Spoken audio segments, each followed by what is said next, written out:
Hello students, आज मैं आपके साथ सहोदय प्री बोर्ड एग्जामिनेशन 2024-25 का हिंदी बी कोर्स जो है उसका सेट 3 का आंसर की शेयर कर रही हूँ। देखो, पहले आप इसको अच्छे से पढ़ लो, ये जो गद्यांश दे रखा है, ठीक है। इसके बाद मैं फिर आपको इसके आंसर बताती हूँ क्या क्या होंगे।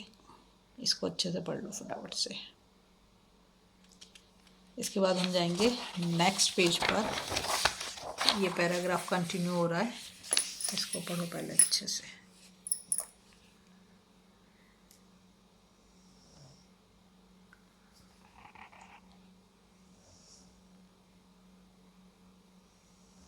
तो पढ़ चुके होगे। देखो, पहला क्वेश्चन देखा है, विश्व शांति के लिए किए जाने वाले उपायों में असत्य है। तो इसमें जो असत्य है ना, फर्स्ट वाला ऑप्शन ही असत्य है, ईर्ष्या, द्वेष और विश्वासघात की भावना, ठीक है।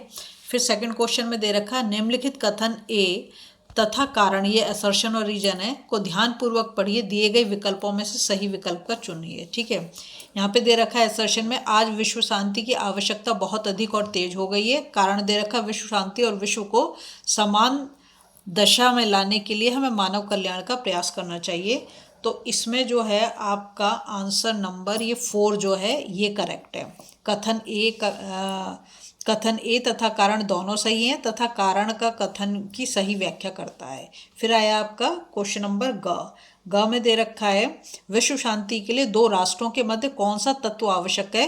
तो यहाँ पर ये पहला वाला जो दे रखा, परस्पर समानता और सह अस्तित्व को आत्मसात करना, तो इसमें पहला वाला ही सही हो जाएगा, ठीक है। फिर हम जाएंगे घ पर।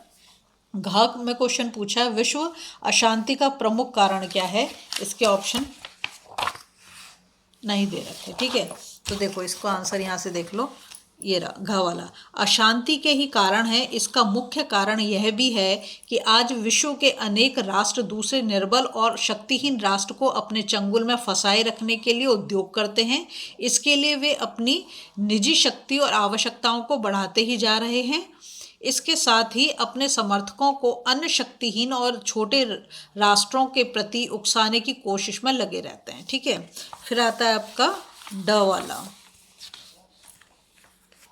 नेक्स्ट पेज पर, ये अणा, विश्व शांति के लिए सबसे पहले क्या जरूरी है, ठीक है। तो इसका आंसर आपका ये रहा, विश्व शांति के लिए भाईचारे की भावना बहुत जरूरी है। भाईचारा, मेल मिलाप, परस्पर हित चिंतन की भावना ही विश्व शांति के लिए जरूरी है, ठीक है। फिर हम जाएंगे सेकंड पद्यांश पे, सॉरी गद्यांश पे, पद्यांश नहीं गद्यांश है। इसे पढ़ लो फटाफट फटाफट, फिर मैं इसके आंसर भी शेयर करती हूँ आपके साथ।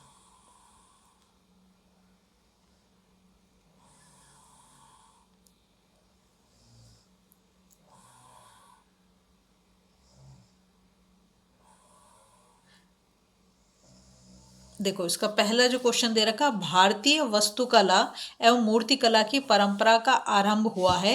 तो यहाँ पर इसका फोर्थ ऑप्शन जो दे रखा है, सिंधु घाटी की सभ्यता से, ये इसका आंसर है, ठीक है। फिर हम इसके नेक्स्ट जाएंगे, मूर्तिकार के लिए कठिन कार्य है। तो इसमें से कौन सा वाला ऑप्शन करेक्ट होगा, मूर्ति की, मतलब पहला ही वाला, ठीक है। फिर इसमें ग में दे रखा है, असर्शन और रीजन का क्वेश्चन है। इसे पहले हम अच्छे से पढ़ेंगे। यहाँ पर दे रखा है, मूर्ति का श्रेष्ठ होना मूर्तिकार के कौशल पर निर्भर करता है। कारण दे रखा है, मूर्तिकला ईश्वरीय देन है, ठीक है। तो इसमें जो है हमारा फर्स्ट ऑप्शन ही करेक्ट हो जाएगा, ठीक है। ये वाला कथन सही है, कारण गलत है। अब इसके बाद हम जाते हैं घ वाले पर। यहाँ पूछा, भारत की पहचान पूरे विश्व में किन कारणों से है। तो आप आंसर में लिखोगे, भारत की पहचान पूरे विश्व में कला व संस्कृति के कारण है। भारत में कला व संस्कृति का अनूठा प्रदर्शन हर समय एवं स्थान पर हुआ है। इसके बाद जाते हैं हम नेक्स्ट क्वेश्चन में, भारत के निर्माण में किन किन तत्वों का योगदान रहा है। आंसर में लिखोगे, विविध भाषा, संस्कृति, धर्मों के तानों बानों, अहिंसा और न्याय के सिद्धांतों पर आधारित स्वाधीनता संग्राम तथा सांस्कृतिक विकास के संबंध इतिहास का, ठीक है। इसके बाद हम जाएंगे नेक्स्ट क्वेश्चन पर, खंड ख। यहाँ पे जो है आपकी ग्रामर शुरू हो जाती है। लिखा, समास पर आधारित निम्नलिखित 5 प्रश्नों में से किन्हीं 4 प्रश्नों के उत्तर दीजिए। तो पहला जो समास दिया है यहाँ पर, वो दिया सतसई में विग्रह सहित समास भेद। तो तो ये है द्विगु समास, ठीक है। और कैसे विग्रह करोगे, देखो मैं तुम्हें दिखा भी देती हूँ। 700 या 700 का समाहार, मतलब 700 दोहों का समाहार, ठीक है। फिर नेक्स्ट क्वेश्चन है, पीला है जो अंबर, शब्द समूह का समास करते हो समास भेद लिखिए। तो ये हो जाएगा पीतांबर, और कर्मधारय समास है, क्या है, कर्मधार, ठीक है। फिर लिखा हरिहर में विग्रह सहित समास भेद लिखिए। तो हरि और हर क्या हो जाएगा, हरि और हर, और ये द्वंद्व समास है। फिर है चंद्र है शिखर पर जिसके शिव, शब्द समूह का समास करते हुए समास भेद लिखिए। तो ये हो जाएगा चंद्रशेखर, क्या हो जाएगा, चंद्रशेखर, और बहुब्री समास है, ठीक है। नेक्स्ट आया निम्नलिखित युग्मों से कौन सा एक सुमेलित नहीं है, मतलब सही मैच नहीं है। तो इसमें जो नीलकंठ दे रखा है ना, अवयवी भाव, ये नहीं है, ठीक है। ये वाला जो है ये नहीं है, ठीक है। अब इसके बाद जाएंगे हम क्वेश्चन नंबर 4 पर। यहाँ लिखा पदबंध पर आधारित निम्नलिखित 5 प्रश्नों में से किन्हीं 4 के उत्तर दीजिए। देखो ग्रामर पोर्शन जितना भी ना, सब आपको मेरे चैनल पे मिल जाएगा, सब कर रखा है, समास भी हर एक की अलग अलग, और उसकी क्या कहते हैं प्लेलिस्ट भी बनी हुई है। तो अगर आपको किसी भी चीज़ में डाउट है ना, प्लीज़ चैनल पे एक बार विजिट जरूर करें। यहाँ लिखा तेज चलने वाली गाड़ियाँ प्राय देर से पहुँचती हैं, रेखांकित पदबंध का भेद। तो देखो यहाँ गाड़ियाँ, लास्ट वर्ड को देखो, जब तुम्हें पदबंध बोले तो ये क्या है, एक संज्ञा है, तो संज्ञा पदबंध हो गया। यहाँ लिखा है चित्र बनाने वाली लड़की, लड़की मेरी बहन है। इस वाक्य में विशेषण पदबंध छांटकर, विशेषण मतलब किसी की विशेषता बताने वाला, तो सिर्फ ये यहाँ तक होगा, चित्र बनाने वाली, लड़की नहीं, लड़की तो फिर क्या हो जाएगा, संज्ञा हो जाएगा, इसलिए चित्र बनाने वाली। फिर ग में देखोगे तो कमरे में इधर से उधर तक सामान बिखरा पड़ा है। तो इसको हमें बताना है इधर से उधर तक जो क्रिया विशेषण, ठीक है, प्लेस बता रहा है ये। अब आया घ में लिख रखा है अब दरवाजा खोला जा सकता है। तो खोला जा सकता है इसमें क्रियापद बन, ठीक है, क्रिया के बारे में बात हुआ।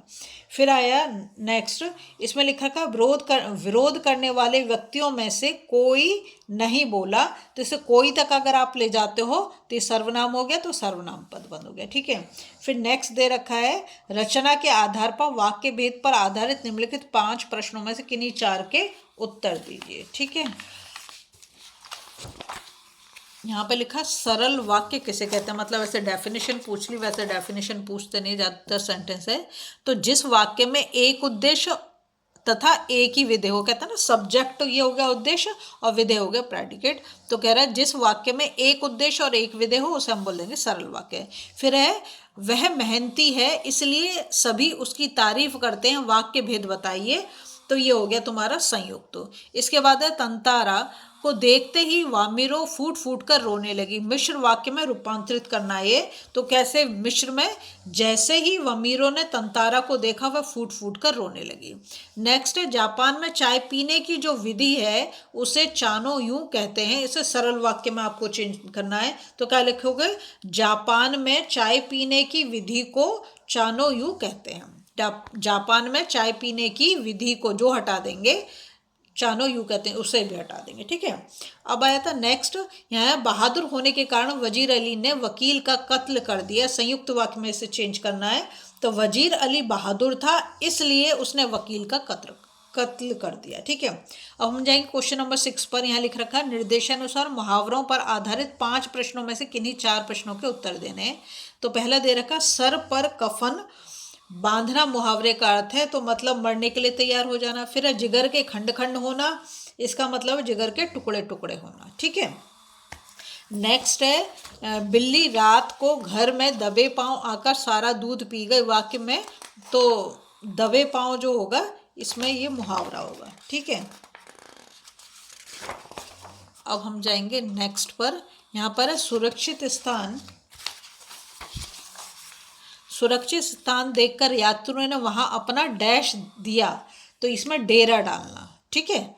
फिर आया देर तक खेलने के बाद कमरे में घुसने पर बड़े भाई साहब को देखते ही मानो छोटे भाई के सिर पर हमेशा नंगी तलवार लटकती रहती थी। अब आया नेक्स्ट खंड ग सॉरी। यहाँ पर जो गद्यांश दे रखा है पहले इसे पढ़ लो फटाफट से, ठीक है। उसके बाद में इसके आंसर तुम्हें बता दूंगी क्या है। इसको पढ़ लो, 5 मार्क का ये। यहाँ पे दे रखा सभा होने वाली जगह को किसने घेर रखा था, तो आंसर आएगा यहाँ पर पुलिस ने। ठीक, नेक्स्ट में जाओगे आप, यहाँ पर है अविनाश बाबू ने झंडा कहाँ गाड़ा था, तो यहाँ पर आएगा श्रद्धानंद पार्क में। ठीक, फिर है सभा कहाँ होने वाली थी, तो इसमें आएगा मॉन्यूमेंट के नीचे। फिर सभा कब होने वाली थी, तो यहाँ पर आंसर होगा शाम को। फिर है निम्नलिखित कथन, ये असर्शन और रीजन वाला है, इसका पढ़ लेते हैं। तो यहाँ देखा श्रद्धानंद पार्क में बंगाल प्रांतीय विद्यार्थी संघ के मंत्री अविनाश बाबू ने झंडा गाड़ा। कारण देखा वहाँ पर काफ़ी मारपीट हुई और 2-4 आदमियों के सर फट गए। तो इसमें कौन सा सही आंसर है, इसमें थर्ड वाला आंसर हमारा सही है, कथन सही है, कारण उसकी गलत व्याख्या करता है। ठीक है, अब आया 8वां नंबर। तो यहाँ पे तो हमें सीधे सीधे आंसर लिखने के, जापानी लोगों के जीवन में टी सेरेमनी के महत्व पर प्रकाश डालिए। इसको आप यहाँ से देखो, टी सेरेमनी में शांति की प्रमुखता दी जाती है, मतलब कोई बोलता नहीं है जब वो चाय पीते हैं। इसमें ज़्यादा से ज़्यादा 3 लोगों को ही प्रवेश दिया जाता है। टी सेरेमनी का मकसद भागदौड़ भरे जीवन से हटकर वर्तमान पल को शांति से बिताना होता है। टी सेरेमनी में चाय बनाने और पीने का काम बहुत शांतिपूर्ण वातावरण में होता है। ठीक है, हमारे यहाँ नहीं, हमारे यहाँ जो चाय पीने बैठेंगे तो बात करते रहेंगे। यहाँ पर आया फिर नेक्स्ट क्वेश्चन है, रूढ़ियाँ जब बंधन बन बोझ बनने लगे तो उनका टूट जाना ही श्रेयस्कर होता है, तंतारा व मीरो कथा के आधार पर स्पष्ट कीजिए। इसमें आप लिखोगे, रूढ़ियाँ और बंधन समाज को अनुशासित करने के लिए बनते हैं, परंतु इन्हीं के द्वारा मनुष्य की भावना आहत होने लगे, बंधन बनने लगे और बोझ लगने लगे तो उसका टूट जाना ही अच्छा होता है। जिस प्रकार तंतारा वमीरो से प्रेम करता है, उससे विवाह करना चाहता है, परंतु गांव के लोग तंतारा को पसंद नहीं करते हैं, वे इस समय विरोध करते हैं और अंत में उन्हें अपनी जान देनी पड़ती है। इस तरह की रूढ़ियाँ भला करने की जगह नुकसान करती हैं, तो उन्हें टूट जाना समाज के लिए बेहतर है। नेक्स्ट क्वेश्चन है, नेक्स्ट पेज पे जाएंगे, ये वाला ग वाला, लेफ्टिनेंट को ऐसा क्यों लगा कि कंपनी के खिलाफ सारे हिंदुस्तान में एक लहर दौड़ गई है। इसके आंसर में आप लिखोगे, देश में अलग अलग अनेक स्थानों पर राजा एवं नवाब कंपनी का विरोध कर रहे थे। जब लेफ्टिनेंट ने देखा कि वजीर अली, टीपू सुल्तान तथा बंगाल के नवाब शमसुद्दौला ने बाहरी देशों जैसे अफगानिस्तान के बादशाह शाहजहां को हिंदुस्तान पर हमला करने की दावत दे दी है, तो उसे ऐसा लगा कि कंपनी के खिलाफ सारे हिंदुस्तान में एक लहर दौड़ गई है, अर्थात हिंदुस्तान में चारों ओर से कंपनी के खिलाफ युद्ध की तैयारियां शुरू हो गई हैं। ठीक है, फिर नेक्स्ट क्वेश्चन दे रखा है यहाँ पर, सिद्ध कीजिए कि बड़े भाई साहब एक आदर्शवादी व्यक्ति थे। इसके आंसर में लिखोगे, वे अपने छोटे भाई के हितैषी थे, कहा नहीं होगा। ठीक है, और उसे अच्छाई की ओर प्रेरित करते थे। वे अपने छोटे भाई के सामने हमेशा अच्छा उदाहरण पेश करना चाहते थे। वे वाक्पटु थे और उदाहरणों के जरिए बात समझाने में भी निपुण थे। वे अपने कर्तव्य को बखूबी निभाते थे। वे अनुशासित रहते थे और अपनी इच्छाएं दबा लेते थे। ठीक है, इसके बाद है आपका नेक्स्ट, इसको पढ़ो पद्यांश को। ठीक है, इसके बाद जो नीचे क्वेश्चन है उसका आंसर मैं आपके साथ शेयर करूंगी। इसको पढ़ लिया। यहाँ पे लिखा है, पद्यांश में कैसी जवानी को व्यर्थ माना गया है, तो जो देश के लिए खून ना बहाए ऐसी जवानी को। इसमें थर्ड ऑप्शन ठीक है। फिर यहाँ पे असर्शन और रीजन दे रखा है, तो इसमें जो है आपका ये फोर्थ वाला सही होगा। कथन ए तथा कारण आर दोनों सही हैं, तथा कारण आर का सही व्याख्या करता है। ठीक है, इसके बाद ग में यहाँ पे लिखा, प्रस्तुत पद्यांश में दुल्हन किसे कहा गया है, धरती को कहा गया। फर्स्ट ऑप्शन आपका ठीक है। जाएंगे नेक्स्ट पेज पर, यहाँ दे रखा है, बलिदान न देने वाला यौवन किन्हें बदनाम करता है, तो सुंदरता और प्रेम को। ठीक है, नेक्स्ट है, पद्यांश के अनुसार इस किसके लिए जान देने की रुत रोज नहीं आती, तो इसमें आंसर होगा देश के लिए। थर्ड वाला ऑप्शन ठीक है। अब आता है आपका ये क्वेश्चन आंसर। तो यहाँ पे दे रखा आत्मत्राण कविता में कवि किसी सहायक के न मिलने पर क्या प्रार्थना करता है। तो देखो आंसर होगा आपका ये, आत्मत्राण कविता में कोई सहायक न मिलने पर कवि यह प्रार्थना करता है कि जब भी उसका बल पौरुष हिलना नहीं चाहिए, अर्थात वह सहायक ही अनुपस्थित में भी केवल अपने बलबूते पर संघर्ष कर सकता है, वह अपनी मानसिक शक्ति को बनाए रखना चाहता है। फिर आपका ख क्वेश्चन आता है, मनुष्यता कविता के माध्यम से कवि क्या संदेश देना चाहते हैं।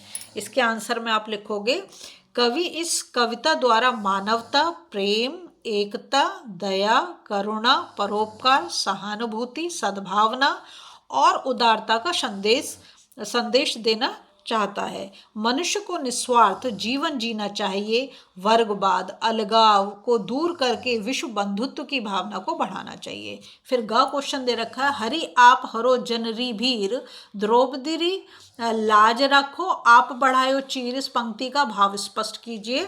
तो इस पद में मीरा ने कृष्ण के भक्तों पर कृपा दृष्टि रखने वाले रूप का वर्णन किया है। वे कहती हैं, हे हरि, जिस प्रकार आपने अपने भक्तजनों की पीड़ा हरी है, मेरी भी पीड़ा उसी प्रकार दूर करो। जिस प्रकार द्रौपदी का चीर बढ़ाकर प्रहलाद के लिए नरसिंह का रूप धारण कर आपने रक्षा की, उसी प्रकार मेरी भी रक्षा करो। फिर नेक्स्ट क्वेश्चन है, पावस ऋतु में प्रकृति में कौन कौन से परिवर्तन आते हैं, कविता के आधार पर स्पष्ट कीजिए। तो पावस ऋतु में प्रकृति में बहुत से मनोहारी परिवर्तन आते हैं। पर्वत, पहाड़, ताल, झरने आदि भी मनुष्यों की ही भांति भावनाओं से ओतप्रोत दिखाई देते हैं। पर्वत ताल के जल में अपना महाकार देखकर हैरान से दिखाई देते हैं। पर्वतों से बहते हुए झरने मोतियों की लड़ियों से प्रतीत होते हैं। ठीक है, नेक्स्ट है फिर ये आपकी सप्लीमेंट्री बुक से यहाँ दे रखा है, हरिहर काका कहानी वर्तमान समय में पारिवारिक, सामाजिक एवं धार्मिक क्षेत्र में हुए नैतिक पतन को दर्शाती है, उदाहरण सहित स्पष्ट कीजिए। तो इसमें आप लिखोगे, इस कहानी में हरिहर काका के साथ उनके भाइयों और ठाकुरबाड़ी के महंत ने अमानवीय व्यवहार किया। हरिहर काका की जमीन हड़पने के लिए उनके भाई और महंत ने उनका अपहरण करवाया। हरिहर काका के भाइयों और महंत ने जमीन नाम न करने पर उन्हें बेरहमी से पीटा। हरिहर काका के साथ हुए इस दुर्व्यवहार से पता चलता है कि आज लोग स्वार्थ के लिए रिश्ते नातों और पद की मर्यादा को भूल जाते हैं। कहानी में दिखाए गए घटनाक्रमों से यह भी पता चलता है कि धार्मिक संस्थाओं में भी महंत जैसे लालची और स्वार्थी लोग रहते हैं। नेक्स्ट क्वेश्चन है, आज की शिक्षा व्यवस्था में विद्यार्थियों को अनुशासित बनाए रखने के लिए क्या तरीके निर्धारित हैं। पाठ में अपनाई गई विधियां आज के संदर्भ में कहाँ तक उचित लगती हैं, अपने विचार प्रस्तुत कीजिए। ठीक है, इसमें है, आजकल के अध्यापकों को बच्चों की भावनाओं को समझने और उन्हें स्नेह से पढ़ाने की सिखाई जाती है। बच्चों को उनकी गलती का एहसास कराया जाता है, लेकिन उन्हें दंड नहीं दिया जाता।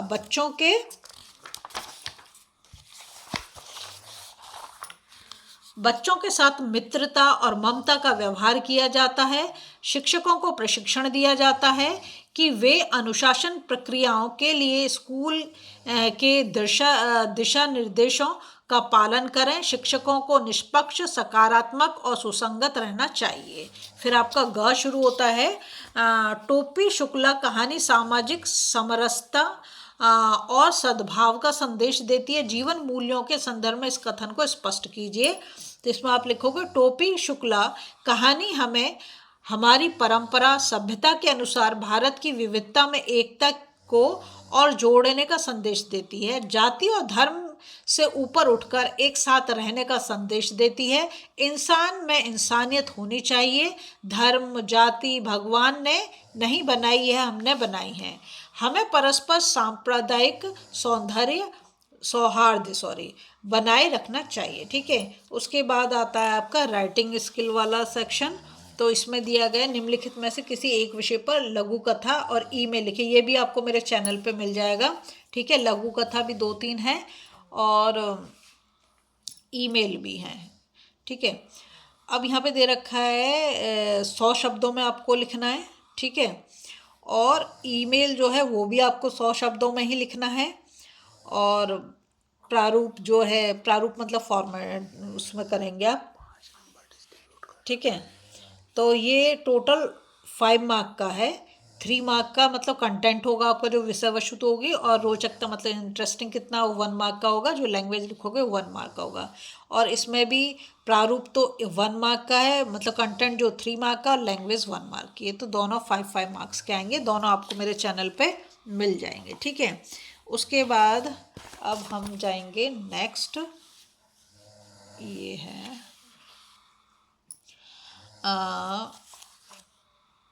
यहाँ पर दे रखा लघु कथा लिखिए। यहाँ पे मतलब आपको दे देंगे शॉर्ट में हिंट, उसके हिसाब से आपको लिखनी है।